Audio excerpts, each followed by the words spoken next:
Since grade school, I've heard about the ancient bristlecone forest, and it's supposedly the oldest living organism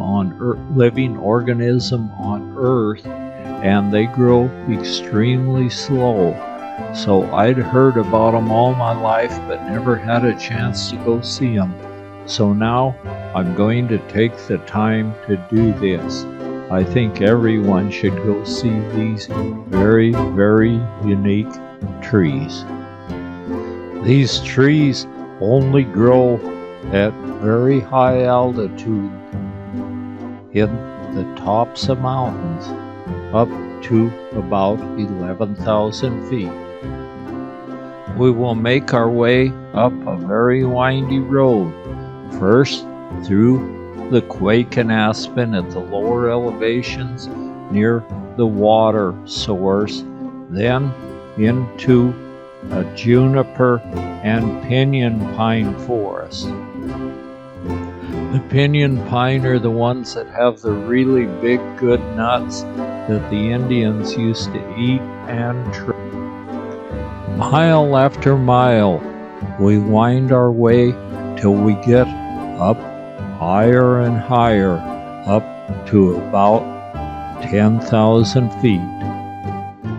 Then we come to a little pay booth, but there's no little hand sticking out wanting us to pay money. It's the time of year it's closed, but we can still go up. There are signs that warn us that we're definitely on our own. This road isn't maintained about here. So, of course, we're going to push on. We've already driven this far, so why not go up and see the real deal? We wind up this very crooked road very carefully and quite slow till we're getting higher and higher. Slowly we're climbing up to the top of the mountain.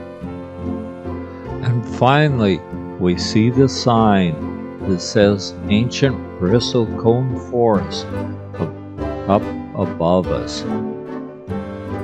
We neither one have ever seen a bristlecone pine before, so we're looking forward to seeing them, and we're not sure whether we're seeing bristlecone or pinyon pine right now, so we'll go on up and see if we can figure it out.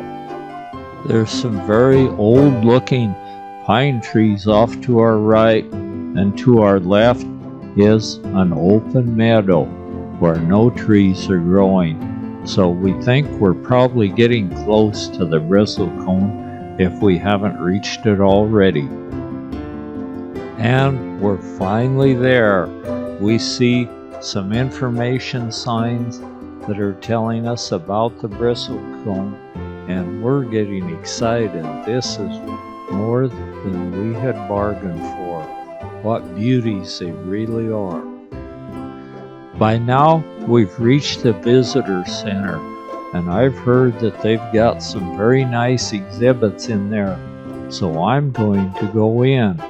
But I go up to the visitor center, and I'm in for a rude awakening. The place is closed for the season. Even at that, the trail is still open, and the information signs are up, so I'm going to go for it. To go for a hike. I forgot that we're getting close to 11,000 feet above sea level, and the air up here is quite thin, so you want to take it pretty easy, I would guess. There's a sign that tells us they grow slow, but they grow old, and one thing, the soil is very poor here. These are about the only thing growing here, and particularly at this altitude. The bristlecone needles grow round and around the little stem they're on, and they remind me of a brush you'd use to brush out a bottle, although I've heard them described as something like a fox tail. There's needles all around it, and these trees are slow to lose their needles. so there are not a lot of mulch or needles on the ground, because these needles, once they form, they stay on 30 to 40 years.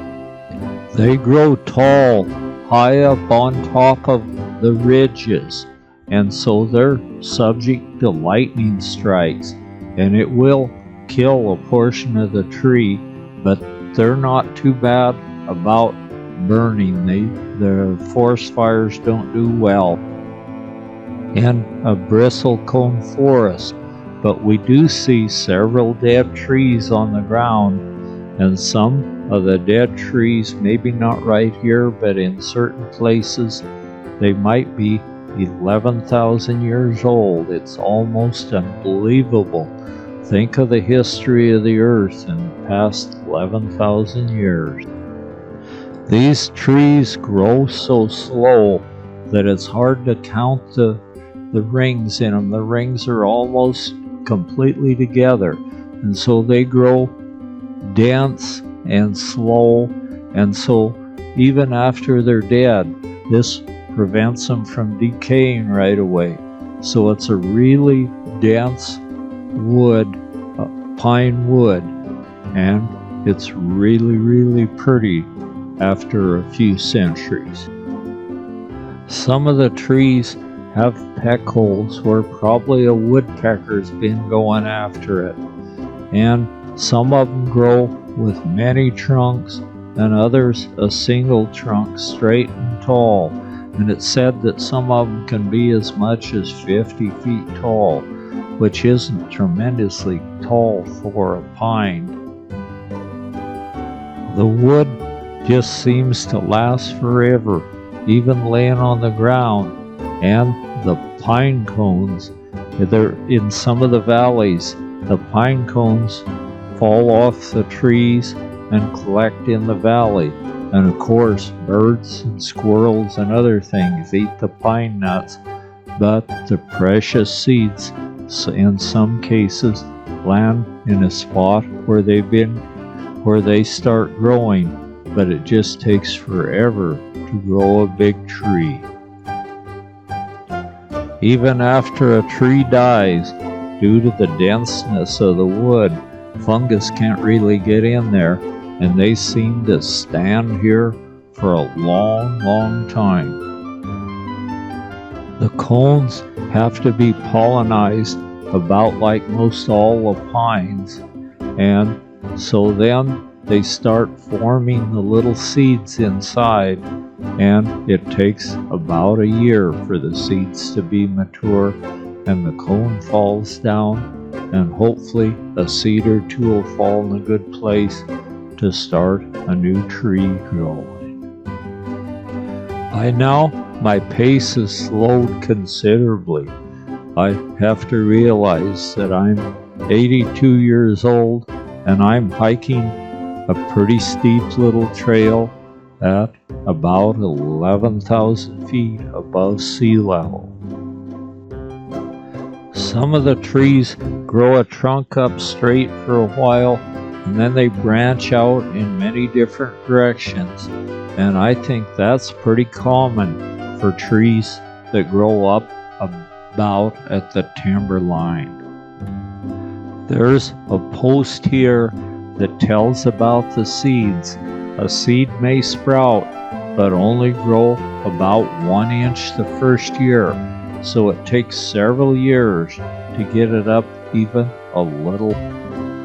These tree roots remind me of an octopus's tentacles, and the reason the roots are exposed, they grow along the surface of the ground to grab whatever nutrients they can out of the soil and the moisture out of it, and then the soil erodes away, leaving the roots bare and exposed. Out here on the edge of the ridge, the trees grow in a twisted grain in a lot of cases, as is it where the wind really hits, and they just have one devil of a time growing. So the grain is really twisted in them and extremely pretty. And it's not really uncommon to see them growing right out of rocks, because these trees can make the best out of the poor, super poor grade of soil that they're dealt to grow in.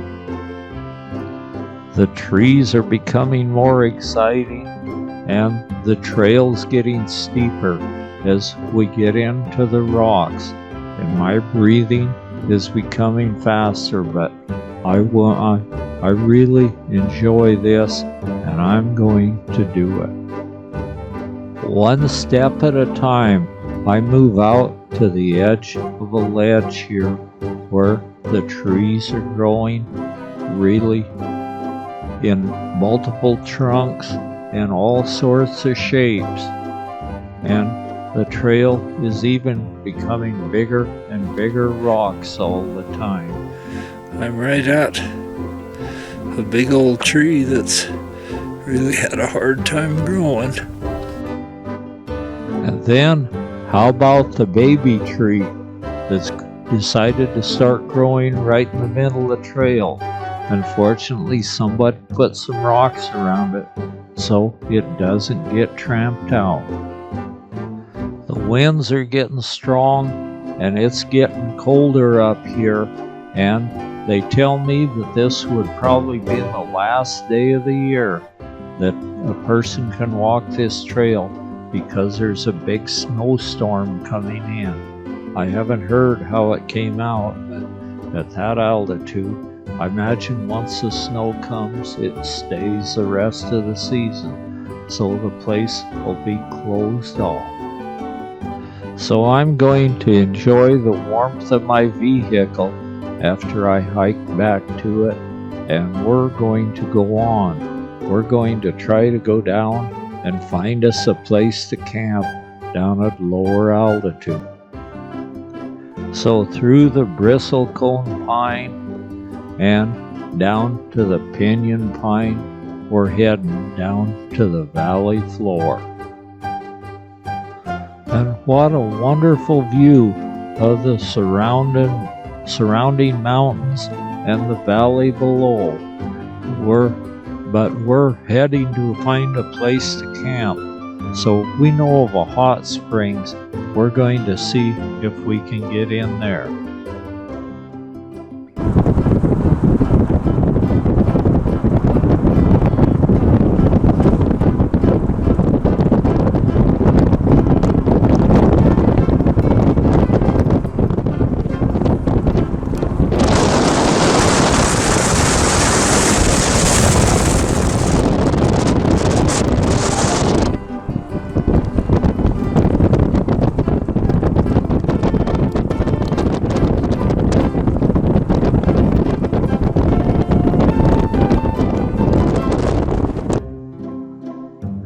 Well, we made it to the hot springs, but it looks like the wind's blowing there too. All the water's still nice and warm, but what's to keep us warm while we get in and out of the hot springs? So maybe we'll just go on and see how much farther we can make it tonight.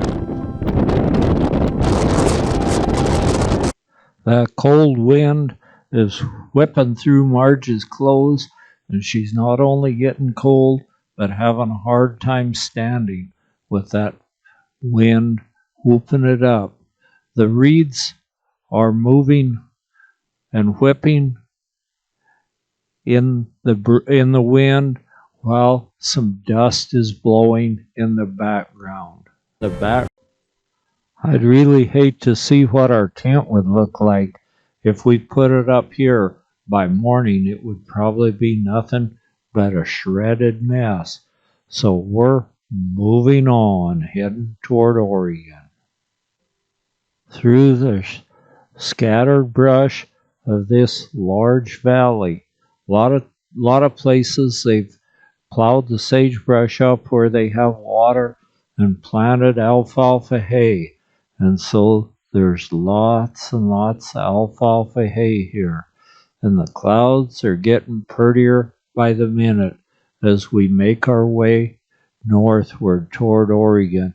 Then we look on the hills and there's some snow. Looks like there's not only wind, but there's a little snow sticking on the higher altitudes, so maybe we're smart to be getting out of here.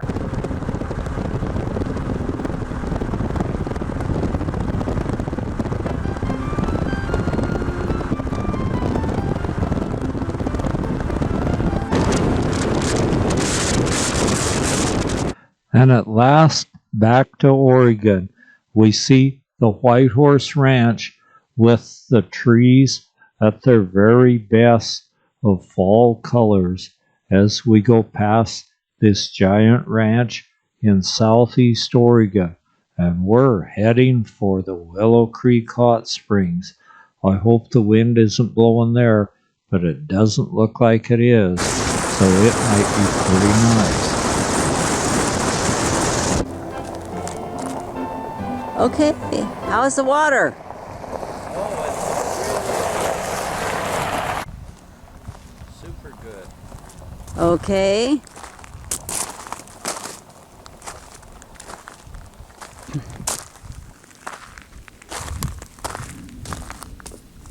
Nice and warm? Yeah, and the sun's reflecting off the pool. It's real nice.